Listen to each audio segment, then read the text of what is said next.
बहिणींनो, चुकीचा पाऊल उचलू नका. तुमच्या पॅरेंट्स सोबत चीट करू नका. कोणत्या अनोळखी व्यक्तीसोबत जास्त विश्वास ठेवू नका.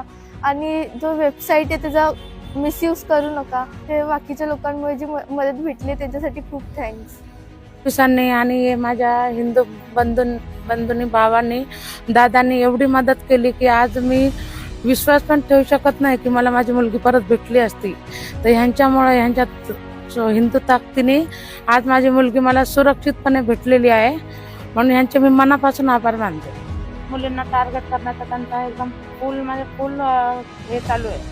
लय एवढ्या दिवस मला खोटं वाटत होतं, पण अक्षरशः जी माझ्यासोबत ही घटना घडली तेव्हापासून मला याच्यावर फुल भरोसा आहे. आणि ह्याच्यामध्ये आपण जागृत राहणं खूप महत्त्वाचं आहे. एकजुटीने राहणं महत्त्वाचं आहे. कारण की मुस्लिम लोक हिंदूच्या मुलींना टार्गेट करत आहेत हे मला आज समजत आहे.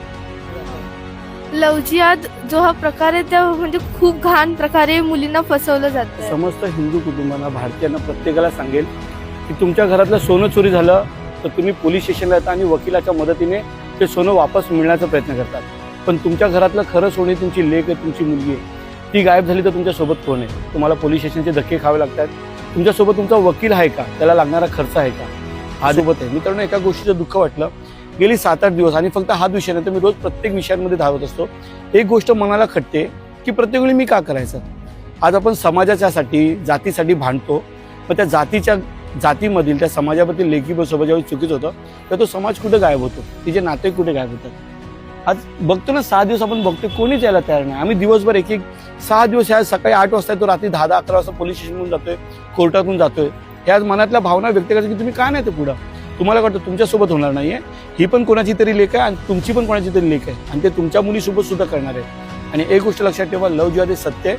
त्याचं साधं उदाहरण तुम्ही माझ्या प्रत्येक व्हिडिओमध्ये बघता. माझ्या तमाम हिंदू बांधवांना फक्त एकच बोलायचं आहे की जी घटना घडली आहे ही सगळ्यांसमोरच आहे. की मला फक्त एवढंच बोलायचं आहे की आता तरी जागे व्हा, एकत्र व्हा. एक संघटनेची गरज आहे आपल्याला. आपल्या समाजातल्या मुलांवरती, मुलींना ज्या काही घटना घडत आहेत, जे काही चालू आहेत, त्यांना त्यांचा आधार बनून आपल्याला काहीतरी करायचं आहे. मला अजून एक माझ्या बंजारा समाजातील लोकांना एक बोलायचं आहे की आपला आता समाज एकवटणं खूप गरजेचं आहे.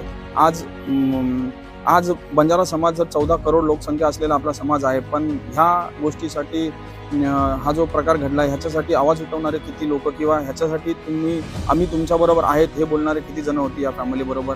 मला अजूनही सांगायचं आहे की टाईम आहे, एकत्र व्हा, जागे व्हा.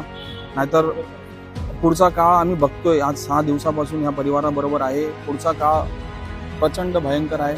आज जी घटना ह्यांच्याबरोबर घडली ती कदाचित आपल्या आया बहिणीवरती किंवा आपल्याच परिवारातल्या कोणावरती घडेल. त्याच्यामुळे सावध व्हा, एकत्र व्हा. एवढंच बोलू शकतो मी. आज मी खूप मोठ्या प्रॉब्लेममधून मी बाहेर आलेली आहे, फक्त आपल्या हिंदू संघटनेमुळं.